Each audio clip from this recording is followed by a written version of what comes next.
복음서에 기록된 예수님의 부활 사건을 살펴보면 매우 흥미로우면서도 한편 의아스러운 점이 발견이 됩니다. 그것은 예수님께서 부활하신 다음에 곧바로 하늘로 승천하신 것이 아니라 계속해서 이 땅에 머물면서 공생의 기간 하셨던 지상 사역을 하고 계셨다는 것입니다.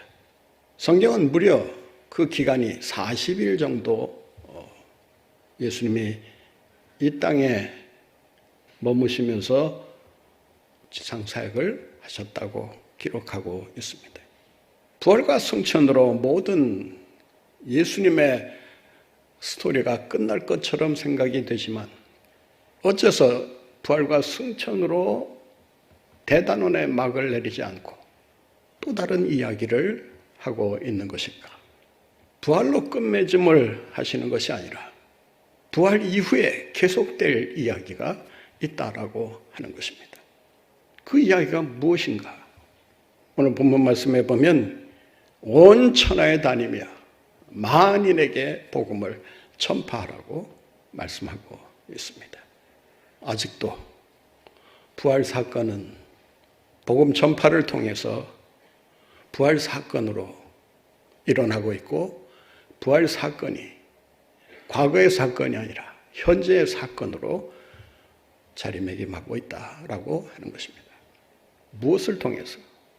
부활 소식을 전하는 이 복음 전파를 통해서 이 일이 가능해진다는 것을 우리에게 말씀하고 있는 것입니다. 예수님의 이 마지막 남기신 말씀을 살펴보면 단순한 생각이나 계획하에 나오는 말씀이 아니라고 하는 것입니다.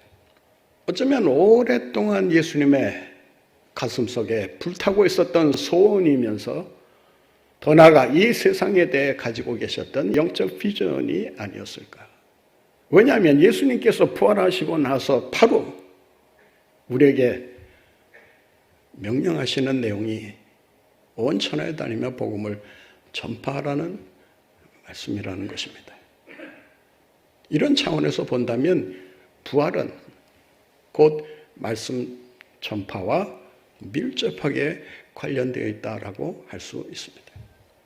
부활을 통해 예수님의 부활 소식이 부활 소식을 전파하는 이 복음 전파라는 통로를 통해서 계속해서 세상으로 퍼져가고 있다는 것입니다.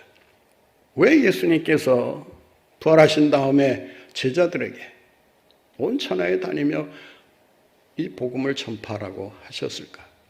예수님의 십자가와 부활이라고 하는 이 복음의 핵심을 세상 사람들에게 전달하라는 주님의 뜻은 무엇이었을까? 오늘 본문 말씀에 보면 그 이유를 이렇게 밝히고 있습니다. 본문 말씀 16절을 같이 봅니다. 믿고 세례를 받는 사람은 구원을 얻을 것이요 믿지 않는 사람은 정죄를 받으리라.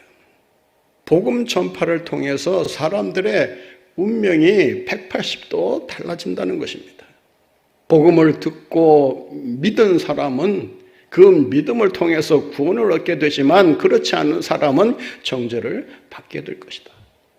복음 전파가 중요한 이유가 바로 여기에 있다라고 하는 것입니다. 교회가 존재하는 이유가 무엇입니까?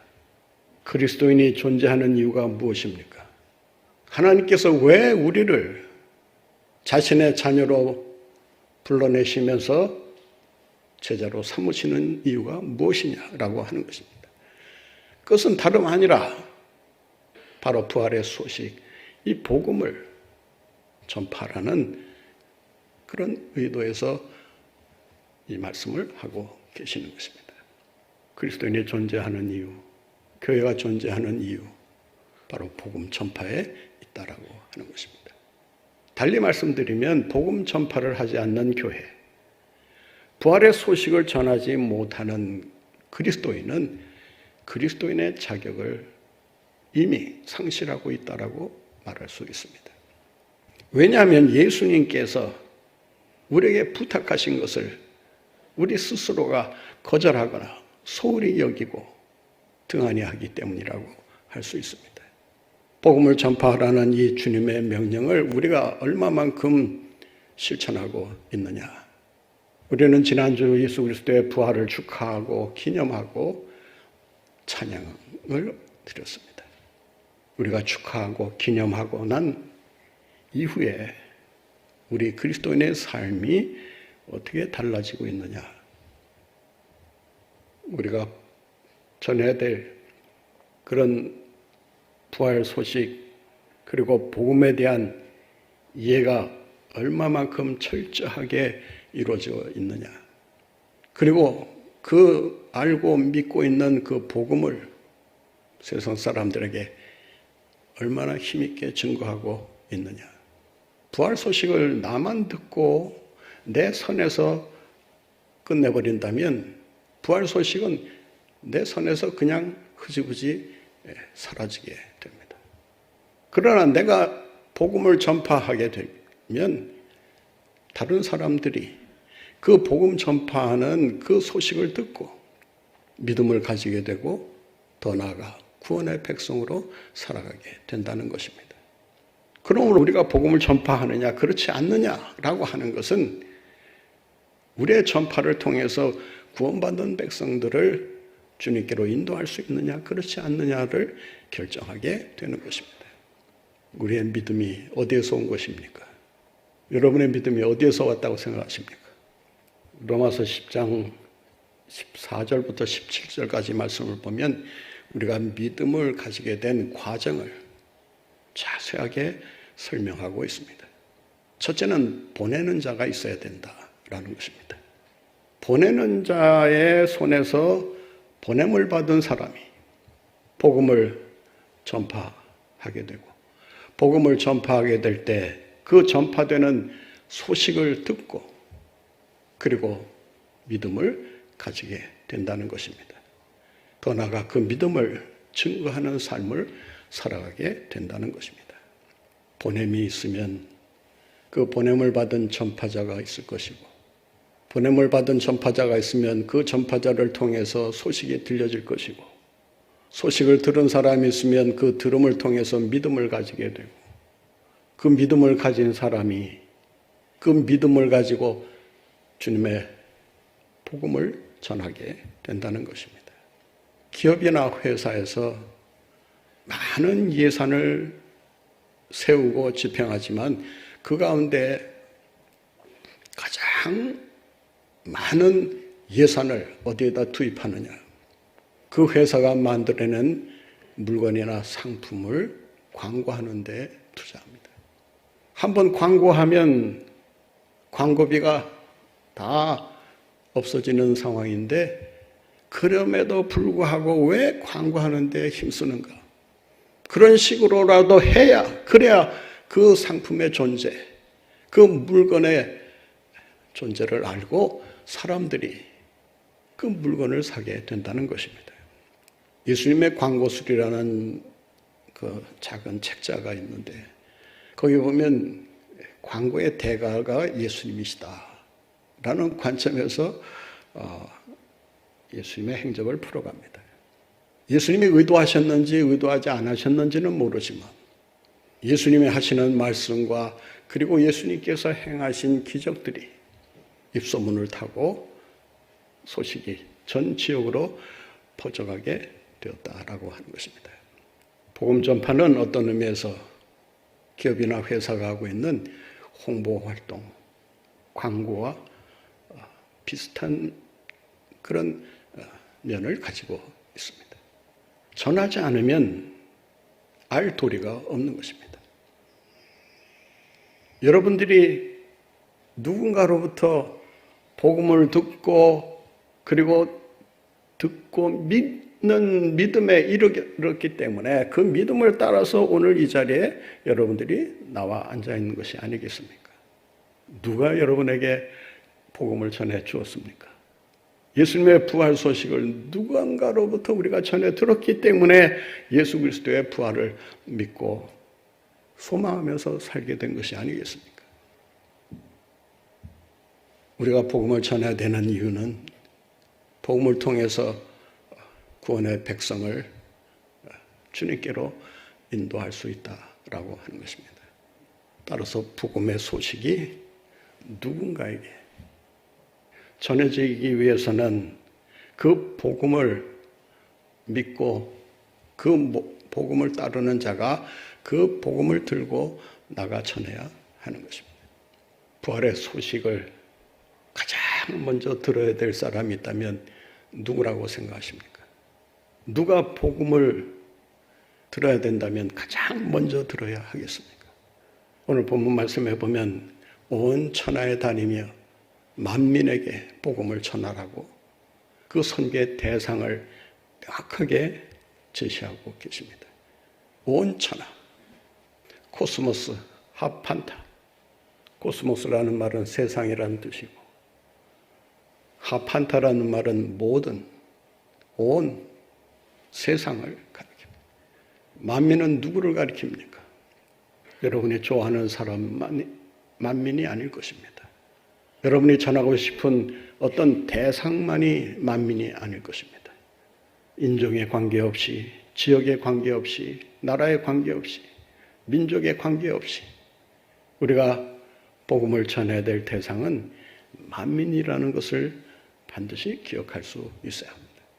내가 복음 전하고 싶은 사람에게만 복음을 전한다는 이런 생각을 가지고 있다면 오늘 주님께서 우리에게 주시는 이 말씀을 오해하고 있는 것에 불과합니다.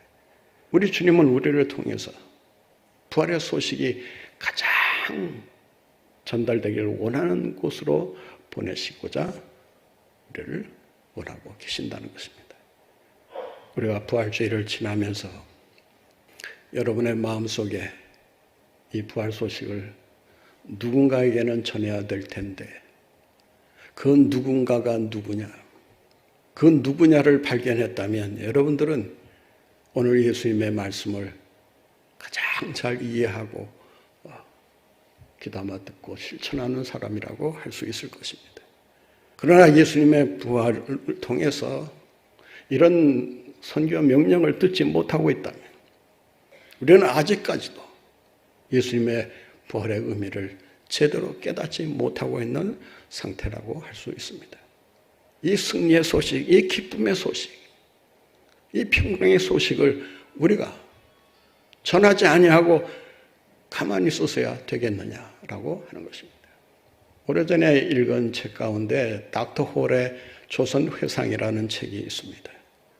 샤우드 홀이 이 땅에 선교하러 와서 태어나서 우리 조선 사람들을 사랑하고 또 위에서 희생하다가 이 땅에 묻히게 되는 그 모든 과정을 아주 상세하게 기록한 책입니다.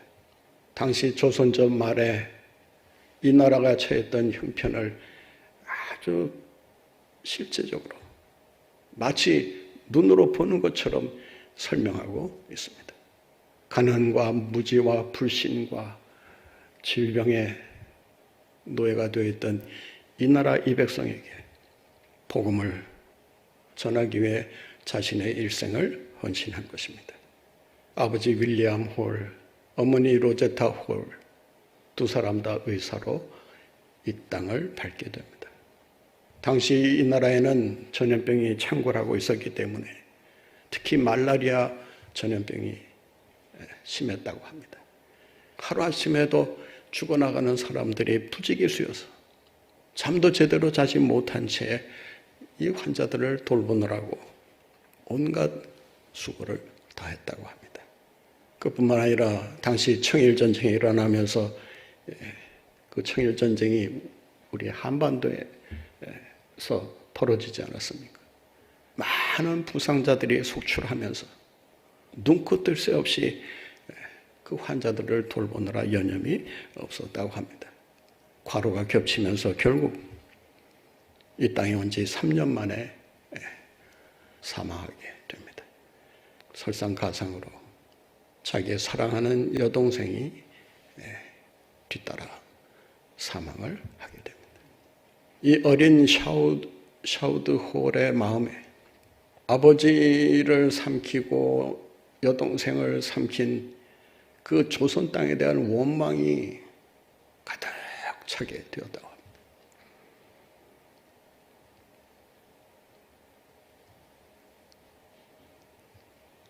성인이 되어 미국으로 공부하러 가게 됩니다. 두 번 다시 조선 땅을 밟지 않으리라 결심하고 미국 의과대학에 들어가 공부를 하고 그리고 동료 의사를 만나서 결혼을 하게 됩니다.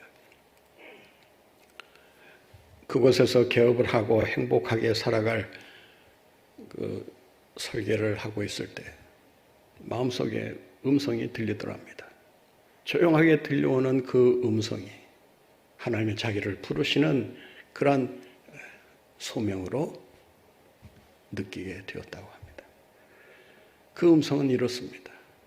예수의 부활이 가장 전해져야 될 그곳이 어디라고 생각하냐? 그 순간 아버지와 여동생을 삼킨 조선 땅을 생각하면서 이곳이야말로 예수 그리스도의 부활이 전해져야 할 유일한 곳이 아니겠는가. 그래서 부부가 와서 이 땅에 의료 사업을 활발하게 펼치게 됩니다.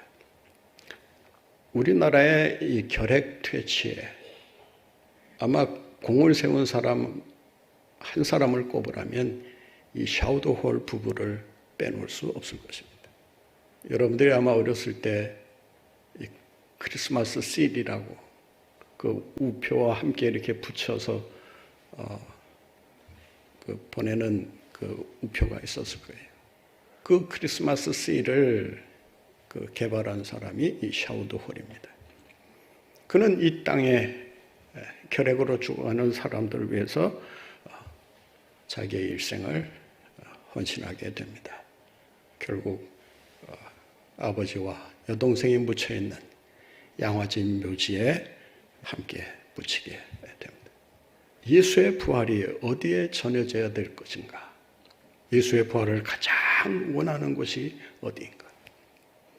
그 질문에 응답하면서 그는 자신에게 주어진 선교의 사명을 다할 수 있었다고 하는 것입니다. 여러분은 예수 그리스도의 부활의 소식을 누구에게 전해 보셨습니까? 아직도 여러분만 그저 믿고 간직하고 계시는 것은 아닙니까? 오늘 본문에 보면 온 천하에 다니며 전하라고 말씀하고 있습니다. 예수님의 부활 이후에 언어가 달라집니다. 예수님의 부활 이전에는 오라, 내게로 오라. 오라는 언어가 주로 사용이 되었다면 부활 이후에는 가서 전하라는 스트럭처의 언어가 자리 잡고 있는 것을 봅니다. 주님은 오늘도 여러분 한 사람 한 사람을 복음 전파자로 세우시고 복음 전파의 사명을 맡기셔서 보내시는 것을 여러분들이 기억하시고 이 부르심에 응답하시는 여러분들 모두가 되시기를 바랍니다.